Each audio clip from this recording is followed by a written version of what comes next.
अच्छा बताइएगा बेटा, आगे बढ़ा जाए। सवाल लगाओ, आंसर दो में। आप देखो, AgCl को आपने तोड़ा, Ag प्लस और प्लस Cl माइनस। अब आपने CaCl2 में डाल दिया, इसकी कंसंट्रेशन 0.1 मोलर है।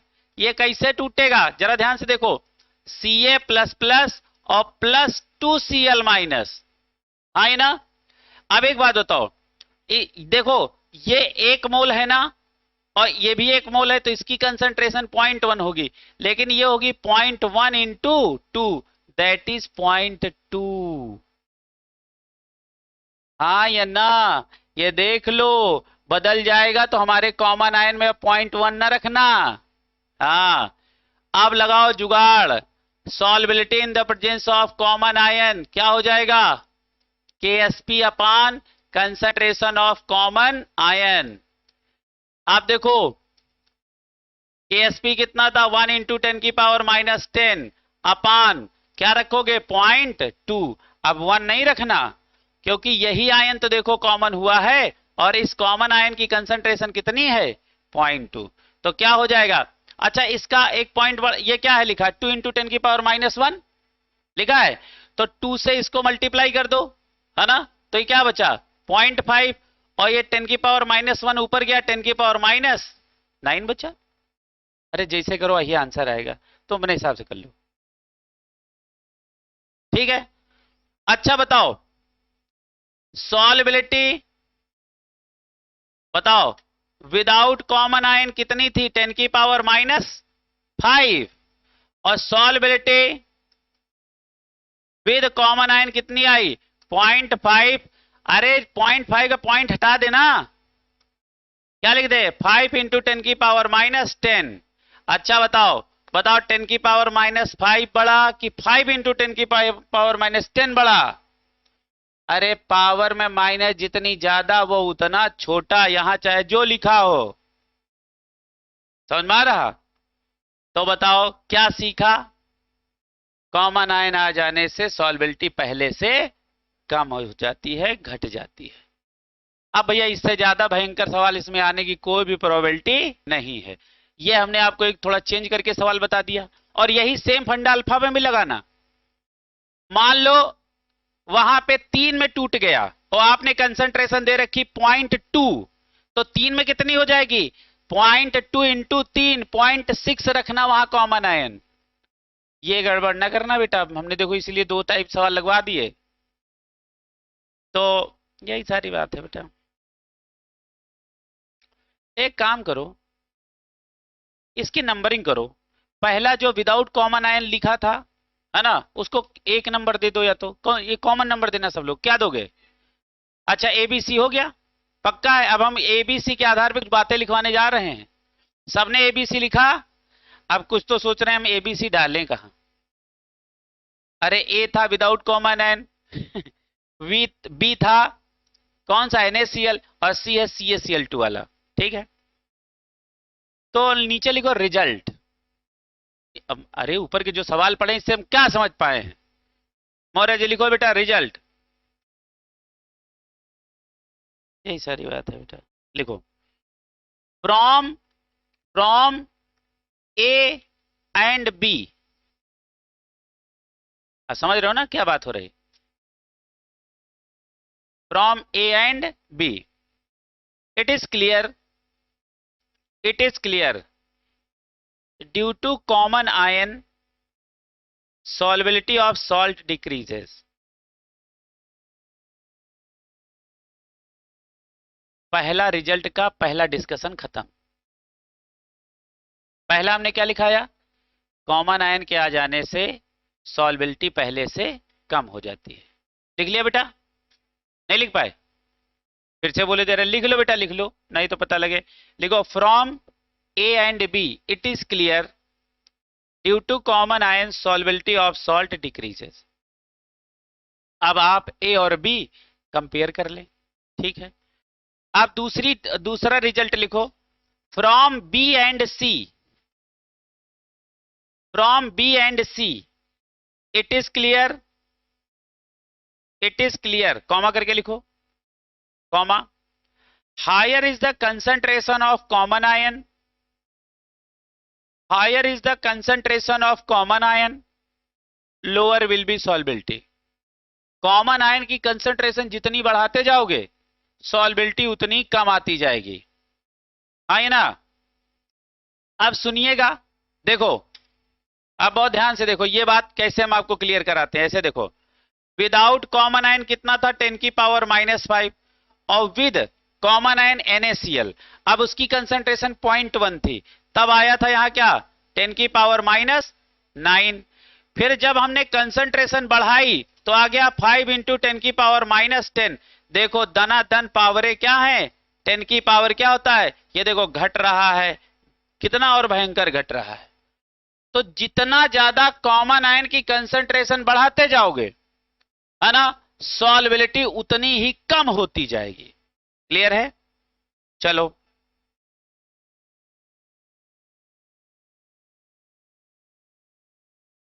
नोट करके लिखो।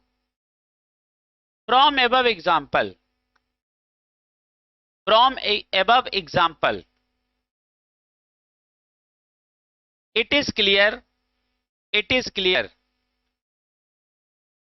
Maximum solubility is found in water, maximum solubility found in water. अब एक नोट करके लिखो, नोट नोट, अरे वाटर से भी ज्यादा किसी की हो सकती है, ये एक्सेप्शनल केस है। वैसे लिखो, लिखो अगर, अगर अगर सॉल्ट, अगर सॉल्ट गिवन सॉल्यूशन में डिजॉल्व करने पे, अगर सॉल्ट, लिखते जाओ समझना कुछ नहीं, बस लिखते जाओ, लिखते जाओ समझना, तब जब लिख लेना, पहले लिखने पे कंसंट्रेशन करो, है ना। कंसंट्रेट किस पे करना है, अब लिख रहे हैं समझ रहे हैं, करें आए आए मैं नहीं, लिखो पहले, लिखो अगर सॉल्ट गिवन सॉल्यूशन में डिजॉल्व करने पर, करने पर कॉम्प्लेक्स कंपाउंड बनाता है,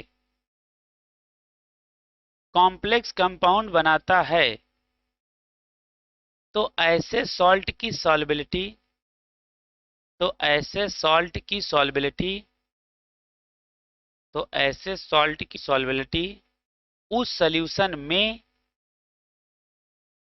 उस सॉल्यूशन में वाटर से भी ज्यादा होती है, वाटर से भी ज्यादा होती है। इसका मतलब समझे, देखो जैसे ऐसे हमने कहा, कैसे हमने कहा, देखो जैसे मान लो, जैसे हमने इसको तोड़ा और इधर कॉम्प्लेक्स का फॉर्मेशन हो जाए, तो इसका मतलब इसकी सॉल्बिलिटी पानी से भी ज्यादा होगी। नीचे लिखो एग्जाम्पल एक लिखवाता हूं, लिखो एग्जाम्पल, लिखो, लिखो सिल्वर, लिखो एग्जाम्पल बना के लिखना, लिखो सिल्वर के कंपाउंड की, यही स्पेशल एग्जाम्पल है, लिखो सिल्वर के कंपाउंड की सॉल्बिलिटी अमोनियम हाइड्रोक्साइड सॉल्यूशन में, सिल्वर की, सिल्वर के कंपाउंड की सॉल्बिलिटी अमोनियम हाइड्रोक्साइड मतलब NaOH, NH4OH, NH4 ammonium hydroxide, NH4OH, ammonium hydroxide solution में वाटर से ज्यादा होती है, ज्यादा होती है, due to, due to complex formation, due to, due to, ऐसे लिखना, due to AgNH3 whole twice और ब्रैकेट के ऊपर प्लस कॉम्प्लेक्स फॉर्मेशन, ये वाला कॉम्प्लेक्स बन जाता है। और ये स्पेशल एग्जांपल है, याद रखना, बाकी जगह आपको नहीं मिलेगा, है ना। ये एग्जांपल याद रखना, क्योंकि हमने लिखाया है कि सॉल्बिलिटी मैक्सिमम कहां होती है, वाटर में, लेकिन जब ये केस आ जाए तो इसकी सॉल्बिलिटी वाटर से भी ज्यादा हो जाएगी। समझ में आ गया, अब तो फिट हो गया, चलेगा आगे लिखो।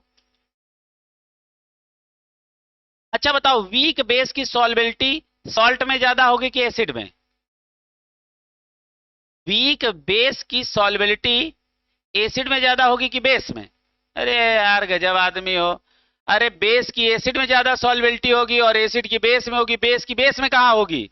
इसमें दिमाग लगा रहे हो यार तुम लोग। समझ में आ रहा?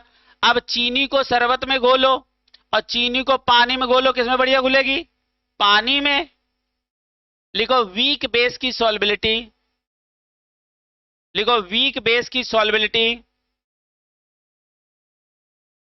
वीक बेस की सॉल्युबिलिटी एसिडिक सॉल्यूशन में सबसे ज्यादा होती है, एसिडिक सॉल्यूशन में सबसे ज्यादा होती है।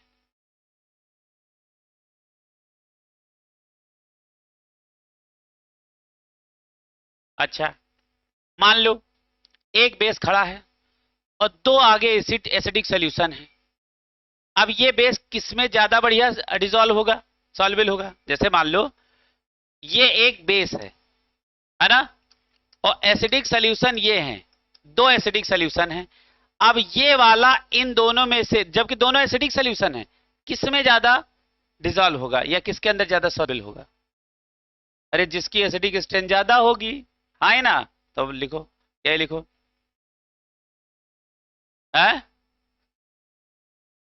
सेम है, हाँ कह रहे उधर सेम ही है। ये हम दिमाग लगाओ, समझना नहीं बात को। लिखो अगर दो एसिडिक, लिखो बेटा ऊपर वाले सवाल का ही अगला भाग है, ऊपर वाली ही बात का। अगर दो एसिडिक सॉल्यूशन हैं, अगर दो एसिडिक सॉल्यूशन हैं, then higher is the acidic character, higher is the acidic character, higher will be solubility, higher will be solubility. अब एक क्वेश्चन लिखो, अब एक क्वेश्चन लिखो, हो गई कहानी। अब उन्हीं कहानियों का एक सवाल बना रहे हैं जो ऊपर वाली। अब ऊपर वाली सारी कहानी पढ़ लो बेटा, ऊपर वाले सारे लगा लो, ऊपर वाली जितनी बातें हैं उसके बाद क्वेश्चन लिखो। लिखो बेटा क्वेश्चन लिखो, लिखो the solubility of ferric hydroxide, the solubility of ferric hydroxide, the solubility of ferric hydroxide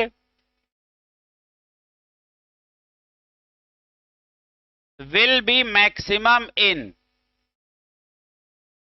will be maximum in, will be maximum in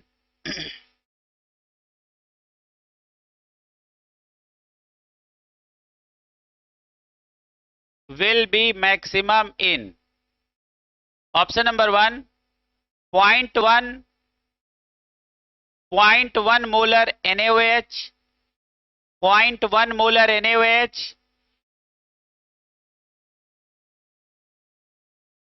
number 2 water, number 3 0.1 molar HCl,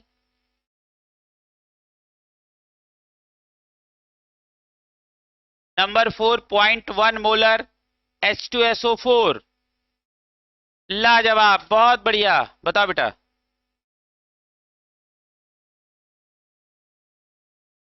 आए कारण बताओ। एसिडिक स्ट्रेंथ ज्यादा है। अब सुनिएगा, हमने किसको डिसॉल्व किया है बेटा?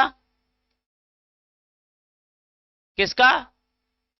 Ferric hydroxide FeOH whole thrice.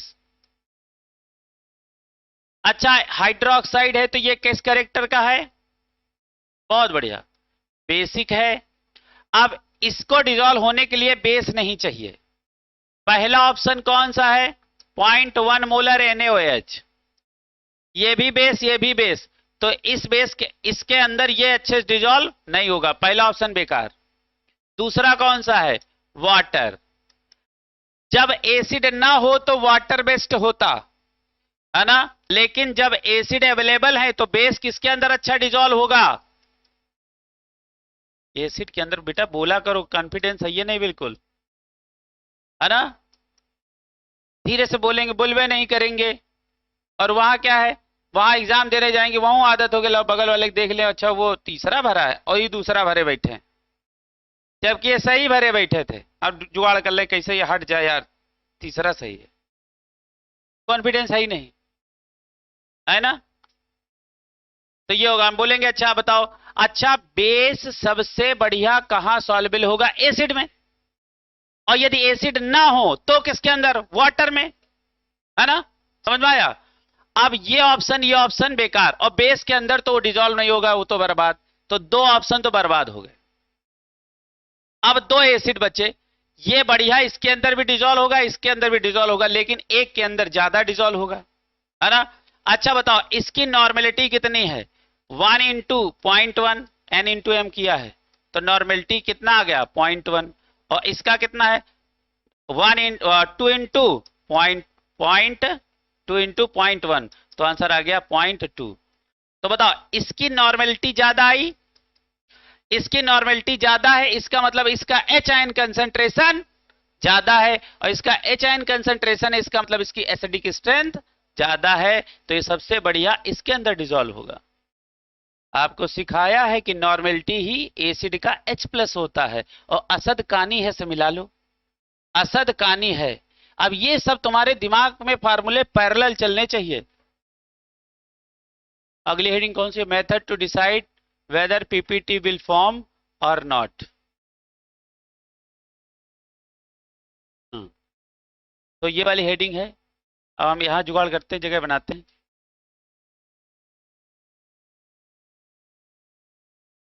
तुम कह रहे हो जगह नहीं, जगह है क्या, नहीं, लास्ट हेडिंग है, हाँ लास्ट हेडिंग है, वही बता रहे हैं। इसके बाद सीधे सॉल्ट हाइड्रोलिसिस। इसमें कुछ स्टेप लिख लो, लिखो स्टेप 1। अच्छा इस हेडिंग का मतलब समझ में आया, जब दो या दो से ज्यादा सोल्यूशन आपस में मिला दिए जाएं तो वो कौन सी कंडीशन होगी, जब प्रेसिपिटेट का फॉर्मेशन होगा या प्रेसिपिटेशन का फॉर्मेशन नहीं होगा। हमने आपको सॉल्यूशन के आधार पे प्रेसिपिटेशन कहां होगा कहां नहीं होगा हमने बताया था। अनसैचुरेटेड सॉल्यूशन में क्या ज्यादा होता है, क्या ज्यादा हो, केएसपी आईपी से ज्यादा, नो पीपीटी। सेचुरेटेड में दोनों बराबर, आईपी केएसपी बराबर, नो पीपीटी, है ना। सुपर सेचुरेटेड में IP is greater than KSP, this is the condition of PPT. Precipitates का फॉर्मेशन कहां होगा, जब आयनिक प्रोडक्ट केएसपी से ज्यादा होगा। सारे लोग देखियो, देखो पढ़ाया था, हम एक सब बताना पड़ता है, बताएं, हाँ मतलब हम ही बताएं कहां पढ़ाए थे, कौन सी लाइन पढ़ाए थे, सब हम ही याद रखें। यही बात है बेटा, क्या बताया जाऊं।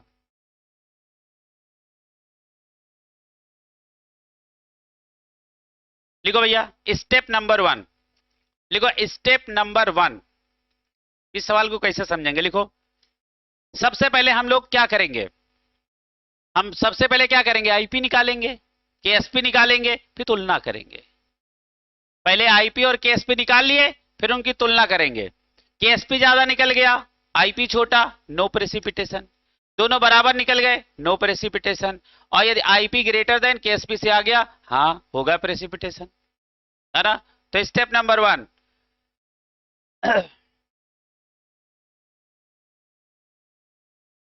ऐसे लिखो, चाहता है इंग्लिश में लिखाते, लिखो लिखो find ionic product, find ionic product उस कंपाउंड का, हाँ और क्या, ये इंग्लिश है तो हुआ, फाइंड आयनिक प्रोडक्ट उस कंपाउंड का जिसका प्रेसिपिटेट बनाना है।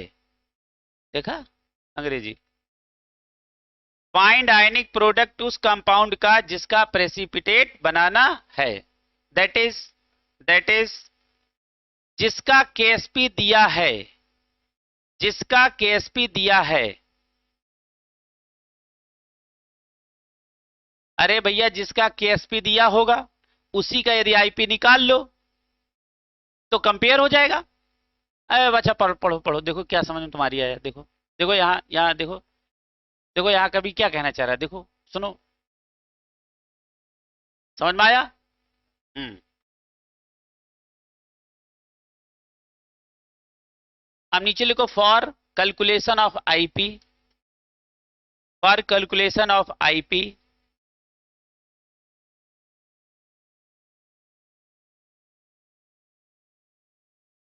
Right formula of ionic IP, right formula of IP. समझ गए हो ना? आईपी पहले उसको आयन में तोड़ोगे, फिर उसकी कंसंट्रेशन को मल्टीप्लाई करोगे, यही तो आईपी निकलेगा। Right formula of IP. और तीसरा स्टेप लिखो, ये 1 2 3 करके चले आना, ऐसे ही तुम्हें बनाना है। लिखो substitute concentration of ion, substitute concentration of ion in above formula, in above formula, above formula का है आईपी वाला, in above formula of final solution. Note करके लिखो, नोट, नोट लिखो इक्वल वॉल्यूम मिलाने पर, लिखो इक्वल वॉल्यूम मिलाने पर कंसंट्रेशन पहले से या पहले की, इक्वल वॉल्यूम मिलाने पर कंसंट्रेशन पहले की आधी हो जाती है। ये याद रखना, इक्वल वॉल्यूम मिलाने से, है ना, कंसंट्रेशन पहले की आधी हो जाती है। नीचे लिखो कौन सा पॉइंट बनेगा, फोर्थ, कौन सा पॉइंट, फोर्थ। लिखो compare, compare IP with Ksp, IP से केएसपी की तुलना करो, है ना। कंपेयर आईपी विद केएसपी, आ गए, आ गए, ये भी सो जाता है। अब इसी में लिखना, लिखो इफ, क्या लिखोगे, इफ,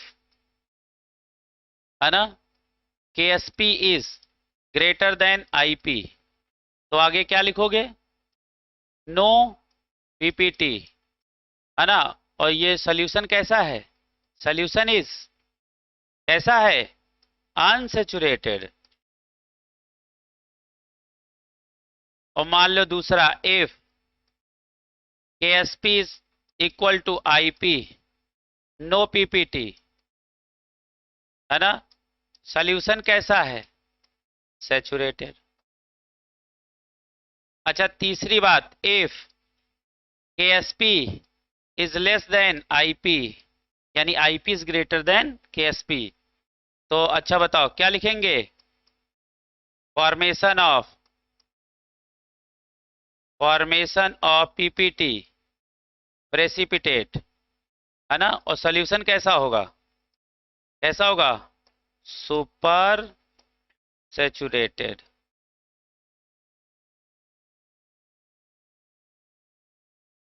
सुपर सैचुरेटेड लिख लो भैया। तो अब एक सवाल हो जाए इसी बात पे, तुम हमें बताना, है ना, कि इसका प्रेसिपिटेट बनेगा कि नहीं बनेगा, खुद ही समझ में आ जाएगा थोड़ी देर बाद। लिखो, अच्छा लिखो 0.02 मोलर, इतने बोले थे, सोल्यूशन नहीं बोला। लिखो 0.02 मोलर AgNO3, AgNO3, इधर लिखना और फिर इधर लिखना थोड़ी दूर पे, 0.02 मोलर K2CrO4, यानी इन दोनों को हम मिक्स करेंगे, अलग अलग लिखना, ये क्वेश्चन है ना। अब AgNO3 के नीचे लिखो वॉल्यूम, लिखो V1 equal to 100 ml, V1 equal to 100 ml, और उधर लिखो चल के K2CrO4 में V2 इक्वल टू 100 ml, ठीक है। अब इन दोनों को हमने क्या किया, क्या कर दिया, मिक्स कर दिया। अब यहां पे लिखना, नीचे लिखो मिक्स कर दिया, नीचे लिखो। अच्छा बताओ, अब इन दोनों को यदि हमने मिक्स कर दिया तो अब सोल्यूशन तैयार हो गया ना।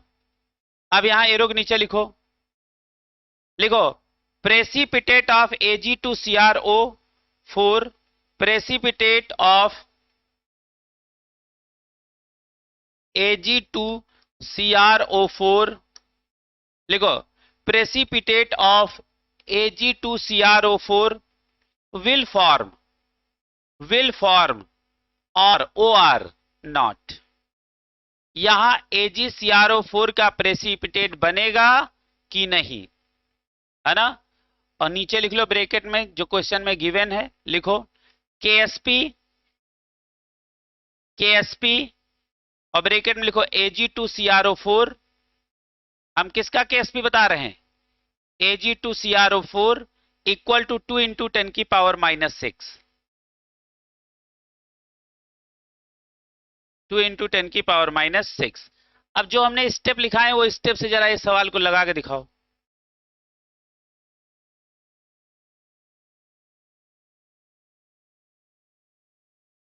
हमने आपको पहले ही सिखाया है, जिसका KSP दिया जाए उसी का IP निकालना। ये लिखाया था हिंदी में, जिसका KSP दिया जाए उसी का IP निकालना, नहीं तो कंपेयर किससे करोगे?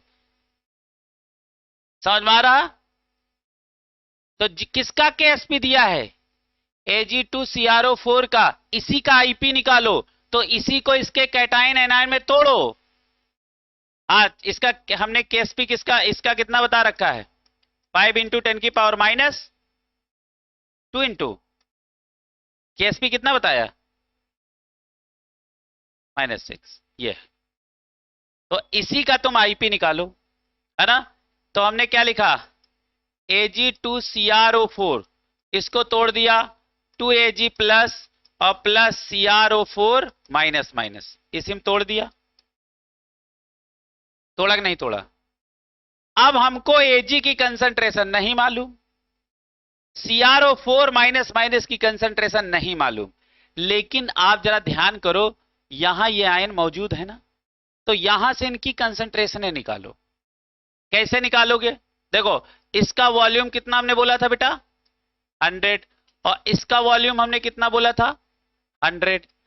आपको हमने एक लाइन लिखाई थी, इक्वल वॉल्यूम मिलाने से कंसंट्रेशन पहले की आधी हो जाती है। इक्वल वॉल्यूम मिलाया तो इसका मतलब यहां Ag की कंसंट्रेशन कितनी होगी? 0.01, और यहां Cr पहले लाओ, अच्छा लिखा देने तो यही Cr बंदरे दिखत रहे हो, नहीं समझ रहे हो? कराए दे सवाल, नहीं तो यही करते रहोगे। देखो इसको तोड़ो, AgNO3 कैसे टूटेगा? Ag प्लस में और प्लस NO3 माइनस। पहले ये कितना था?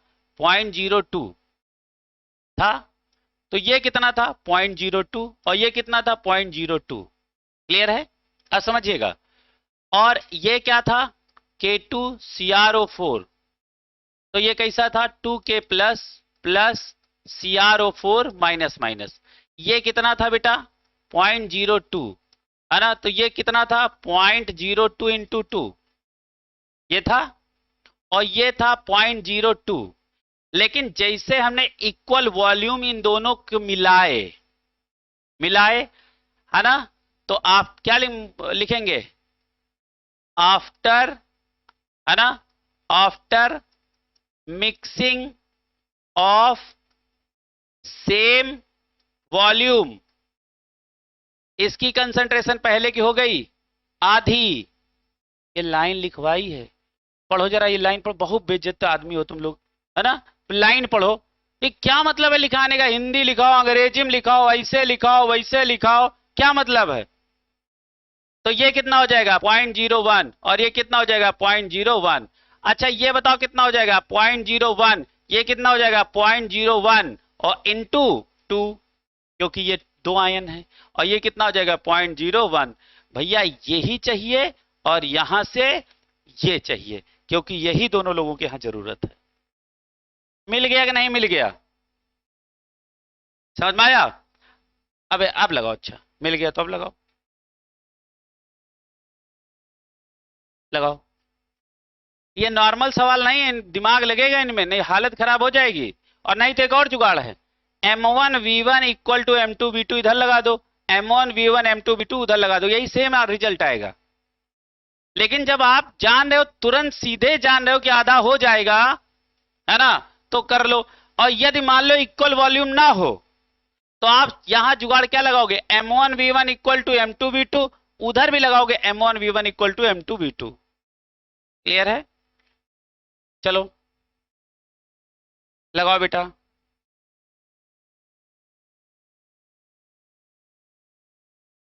और इसके मैक्सिमम सवाल इक्वल वॉल्यूम के ही होते हैं। तो बताओ इसका वैल्यू कितना है, बताओ बेटा, बताओ कितना है, कितना है, 0.01। और इस, अरे इसको आयन लिखो, कैसे लिखोगे, इसका आईपी निकाल दो। कैसे निकालोगे, Ag प्लस की पावर 2 और इंटू CrO4 - 2 की पावर कुछ है ही नहीं। इसका कितना वैल्यू है, 0.01 का स्क्वायर इंटू 0.01। ये क्या लिख सकते हो, ये क्या लिख सकते हो, 10⁻⁻⁴। और ये क्या है, 10⁻⁻²। तो सीधे नहीं लिख दे 10⁻⁻�6। अब दूसरा स्टेप क्या है, compare IP with its Ksp, है ना। अब जरा ध्यान से देखो, आप देखो केएसपी आपको कितनी दे रखी है, 2 इंटू 10⁻⁻�6। और आईपी आपने कितनी निकल डाली है, 10⁻⁻6। देखो -6 तो बराबर है, ये इतना ज्यादा है। इसका मतलब यहां क्या निकला, Ksp is greater then IP. तो आप ब्रैकेट में क्या लिखोगे, नो पीपीटी, प्रेसिपिटेट का फॉर्मेशन नहीं होगा, कतई नहीं होगा। अच्छा वैसे सवाल लगा लोगे, अब आगे लगाना एक, चलो सवाल बोल दे घर से लगा के लाना। ऐसे लिखना जैसा ये फार्मूला है, जैसा ये क्वेश्चन का फॉर्मेट है, ऐसे ही फॉर्मेट बनाना। एक तरफ लिखो 0.04 मोलर AgNO3, एक तरफ लिखो 0.04 मोलर AgNO3, और उसकी थोड़ी दूर पे लिखो 0.04 मोलर K2CrO4, K2CrO4। AgNO3 के लिए नीचे लिखो volume V1 equal to 100 ml, और उधर लिखो V2 इक्वल टू 100 ml। आप दोनों को मिक्स कर दो, नीचे लिखो उसके,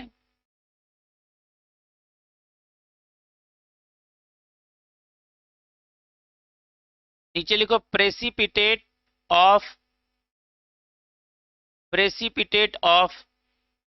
Ag2NO3, Ag2NO3, नहीं सॉरी, Ag2CrO4, NO कहां से आ गया, Ag2CrO4, precipitate of Ag2CrO4 will, लिखो बेटा, विल बी फॉर्म और नॉट। बताओ विल फॉर्म और नॉट, बनेगा कि नहीं। अब आपको क्या चाहिए, अब आपको क्या चाहिए, केएसपी हमने आपको पीछे सवाल में दे रखी है। चलो यहां पे लिख लो केएसपी, लिखो, लिखो केएसपी, और ब्रैकेट में लिखो Ag2CrO4, इसका वैल्यू लिखो 2 इंटू 10⁻⁻6, पहले वाली ही है। अब तुम बताओ, अब सारे बच्चे इसको सवाल लगा के हमें बताओ प्रेसिपिटेट बनेगा कि नहीं। सब लोग लगाओ, मन से लगाओ।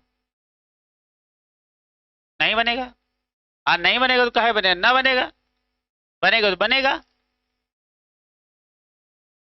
जहां प्रेसिपिटेट ना बने वहां बनाना, और जहां बने वहां ना बनाना। हाँ, अरे भैया चलो, सवाल अब हमारा ये है, एक तरफ हमने AgNO3 ले रखा है, और एक तरफ K2CrO4 ले रखा है। ये 0.04 मोलर है, ये भी 0.04 मोलर है। इसका वॉल्यूम अपने पास 100 ml है, और इसका भी वॉल्यूम अपने पास 100 ml है। इन दोनों को मिक्स कर दिया, है ना। हमने कहा PPT of Ag2CrO4 will form और नॉट, बनेगा कि नहीं। अब हमको केएसपी दे रखा है किसका, इसका कितना 2 इंटू 10⁻⁻⁶। अच्छा तुमको को वैसे भी बता दें, यहां पे आप वैसे आप तो जो याद कराए शॉर्टकट से भी जा सकते हो या ऐसे लगा दो m1v1 बराबर m2v2। m1 कितना है 0.04 इंटू वॉल्यूम कितना है 100 और बराबर m2 निकाल लो, यही Ag का कंसेंट्रेशन होगा। और इंटू v कितना है v2, क्या लिखोगे 100 प्लस 100, तो क्या हो जाएगा 0.04 इंटू 100 बराबर m2 इंटू 200। ये जीरो उड़ गए, क्लियर है। तो बताओ m2 इक्वल टू क्या बचा 0.04 और 0.04 है ना, और अपान 2 दैट इज 0.02। 0.02 इतना लगाने के बाद वही आंसर आता है जो इक्वल वॉल्यूम मिलाने से आधा हो जाता है। समझ में आ रहा, चाहे तो फार्मूला लगा लेना। अच्छा ये फार्मूला हमने आपको क्यों सिखाया, मान लो वॉल्यूम अलग अलग कर दे, एक में 100 एक में 50 लिख कर ले, है ना, तो आप फार्मूले से लगा लेना।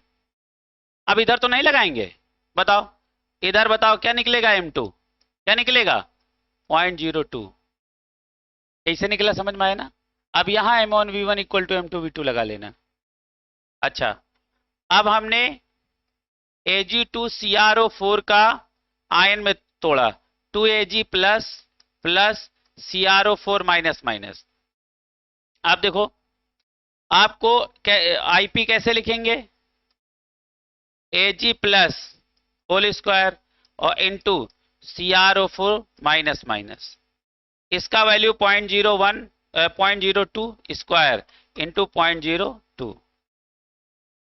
ये क्या लिखा है, ये लिखा है 4 इंटू 10⁻⁻4 और इंटू 2 इंटू 10⁻⁻2, ये कितना हो जाएगा 8 इंटू 10⁻⁻6, है ना। अब देखो KSP है 2 इंटू 10⁻⁻6, ये बराबर निकाल लगे 22 दिखे। IP कितना निकला है 8 इंटू 10⁻⁻6, देखो ये बराबर निकल गए तो बड़ा कौन है, IP is greater then KSP, तो यहां क्या बनेगा PPT विल फॉर, ठीक है बना लो। एक नोट लिखो,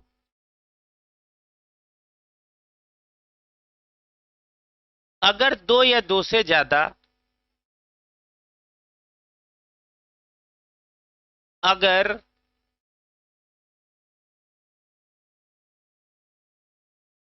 दो या दो से ज्यादा सॉल्यूशन ऐसे हैं, अगर दो या दो से ज्यादा सॉल्यूशन ऐसे हैं जिनका आईपी जिनका आईपी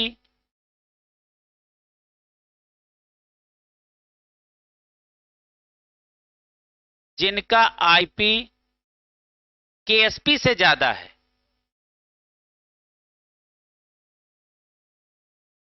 तो जिस सॉल्ट का केएसपी लोवेस्ट होगा, तो जिस सॉल्ट का केएसपी लोवेस्ट होगा उसका प्रेसिपिटेट सबसे पहले बनेगा, उसका प्रेसिपिटेट सबसे पहले बनेगा। अगला क्या है, अगला है सॉल्ट हाइड्रोलिसिस।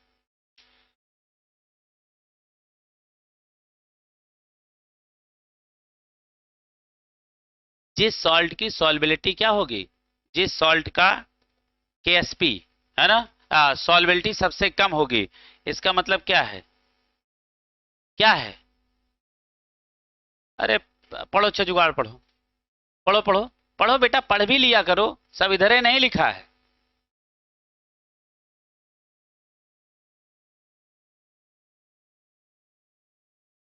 हाँ तो एक लास्ट लाइन लिखो, जिस सॉल्ट की सॉल्बिलिटी सबसे कम, जिस सॉल्ट की सॉल्बिलिटी सबसे कम उसका प्रेसिपिटेट सबसे पहले बनेगा। जिस सॉल्ट की सॉल्बिलिटी सबसे कम, जिस सॉल्ट की सॉल्बिलिटी सबसे कम उसका प्रेसिपिटेट सबसे पहले बनेगा।